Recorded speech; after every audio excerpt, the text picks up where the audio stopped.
ইরানে যে কোনো সময় হামলা চালাতে পারে ইসরায়েল। যুক্তরাষ্ট্রের প্রেসিডেন্ট ডোনাল্ড ট্রাম্পের এমন সতর্কতার মধ্যেই শুক্রবার ভোরে ইরানে হামলা চালিয়ে বসল ইসরায়েল। আর এর লক্ষ্যবস্তু ছিল ইরানের পারমাণবিক স্থাপনা। ফিলিস্তিনের গাজায় দীর্ঘদিন ধরে বর্বরতা চালাচ্ছে ইসরায়েল, বাদ যায়নি সিরিয়া, ইয়েমেন ও লেবানন। মুসলমানদের উপর এমন নৃশংসতায় আরব বিশ্ব যখন মুখে কুলু পেটে আছে, তখন সামনে থেকে নেতৃত্ব দিচ্ছে ইরান। এই কারণে ইসরায়েলের পরবর্তী টার্গেট যে ইরান হবে তা অনেকটা নিশ্চিত ছিল। ইরানের একাধিক স্থানে শুক্রবার ভোরে ক্ষেপণাস্ত্র ও ড্রোন হামলা চালায় ইসরায়েল। আল জাজিরার প্রতিবেদনে বলা হয়েছে, রাজধানী তেহরানের উত্তর পূর্বাঞ্চলে বিস্ফোরণের শব্দ শোনা গেছে। নেতানিয়াহু বলছেন, তেহরান থেকে প্রায় 225 কিলোমিটার দক্ষিণের নাতানজ শহরের অবস্থিত দেশটির প্রধান পারমাণবিক সমৃদ্ধকরণ কেন্দ্রে হামলা চালিয়েছে ইসরায়েল। ইরানের যেসব বিজ্ঞানী দেশটির জন্য বোমা তৈরির কাজে যুক্ত ছিলেন, তাদের লক্ষ্য করে হামলা চালানো হয়েছে। হামলাকে রাইজিং লায়ন নাম দিয়েছে ইসরায়েল। দেশটির প্রধানমন্ত্রী নেতানিয়াহু রেকর্ড করা এক ভিডিও বার্তায় বলেন, ইসরায়েলের ইতিহাসের একটি নির্ণায়ক মুহূর্তে আছি আমরা। ইরানের পারমাণবিক বোমা নির্মাণে যুক্ত বিজ্ঞানী, তাদের ব্যালিস্টিক ক্ষেপণাস্ত্র কর্মসূচি এবং নাতানজের ইউরেনিয়াম সমৃদ্ধকরণ কেন্দ্রকে লক্ষ্যবস্তু করা হয়েছে।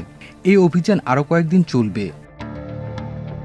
এমন হামলার পর ইরান যে চুপ থাকবে না তা এক প্রকার নিশ্চিত। ইসরায়েল সরকারও বিষয়টা জানে।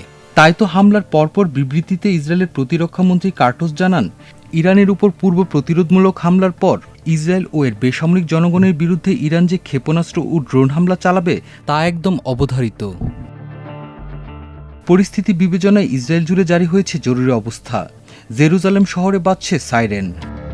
এদিকে ইউরেনিয়াম সমৃদ্ধকরণ অঞ্চলে হামলার বিষয়টি স্বীকার করেছে ইরান। এতে রেভলিউশনারি গার্ডের প্রধান মেজর জেনারেল হোসেন সালামি সহ নিহত হয়েছেন আরও কয়েকজন শীর্ষস্থানীয় নেতা। প্রাণ হারিয়েছেন 25 বছর ধরে দেশটির পারমাণবিক শক্তি বিষয়ক সংস্থার প্রধানের দায়িত্বে থাকা ফারেদুন আব্বাসিও।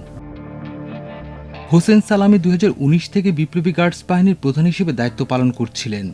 ইরানের পরমাণু ও সামরিক কৌশল নির্ধারণে তিনি ছিলেন অন্যতম গুরুত্বপূর্ণ ব্যক্তি। তার নেতৃত্বে ইরান আঞ্চলিক প্রভাব বিস্তারে একাধিক সামরিক কার্যক্রম চালিয়ে এসেছে ইরাক, সিরিয়া ও লেবাননে। ইতিমধ্যে ইরানের শীর্ষ কর্মকর্তারা গুরুত্বপূর্ণ নিরাপত্তা বৈঠক করেছেন। ইসরায়েলি হামলায় কমান্ডার ও বিজ্ঞানী নিহত হওয়ার কঠোর জবাব দেওয়ার হুঁশিয়ারি দিয়েছে তারা। সম্পূর্ণ সতর্ক অবস্থায় রয়েছে ইরানের বিমান প্রতিরক্ষা ব্যবস্থা।